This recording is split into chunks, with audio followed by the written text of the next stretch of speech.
Next ಕ್ಯಾಬಿನೆಟ್ನಲ್ಲಿ ಇರಬಹುದಾದಂತಹ ಅವರು Ramalinga Reddy, definitely ಇರಬೇಕು ರಾಮಲಿಂಗಾರೆಡ್ಡಿ ಅಂತವರು.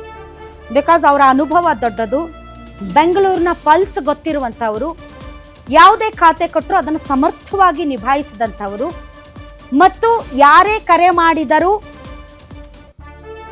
ಹೋಮ್ ಮಿನಿಸ್ಟರ್ ಆಗಿದ್ದಾಗಲೂ ಈಗಲೂ ಅವರ ನಂಬರ್ಗೆ ಡಯಲ್ ಮಾಡಿದರೆ ಖುದ್ದು ಅವರೇ ಮಾತನಾಡುವಂತಹ ರಿಚಬಲ್ ಇರುವಂತಹ ವ್ಯಕ್ತಿ ರಾಮಲಿಂಗಾರೆಡ್ಡಿ. ಹೀಗಾಗಿ ರಾಮಲಿಂಗಾರೆಡ್ಡಿ ಅವರು ಯಾವುದೇ ಕ್ಯಾಬಿನೆಟ್ನಲ್ಲಿದ್ದರೂ ಈಸ್ ಅ ಅಸೆಟ್, ಒಳ್ಳೆ ಕೆಲಸ ಮಾಡ್ತಾರೆ. ಮತ್ತು ಅವರಿಗೆ ಬೆಂಗಳೂರಿನಲ್ಲಿ ಅವರು ಇಡೀ ಚುನಾವಣೆಗಳನ್ನು ಬದಲಿಸುವಂಥ ಶಕ್ತಿ ಇಟ್ಕೊಂಡಿರೋರು. ಹಾಗಾಗಿ ರಾಮಲಿಂಗಾರೆಡ್ಡಿ ಅವರ ವಿಚಾರದಲ್ಲಿ ಡಿ ಕೆ ಶಿವಕುಮಾರ್ ಅವ್ರಿಗೂ ಕೂಡ ಅಂಥ ದೊಡ್ಡ ವಿರೋಧ ಇರಲಿಕ್ಕಿಲ್ಲ.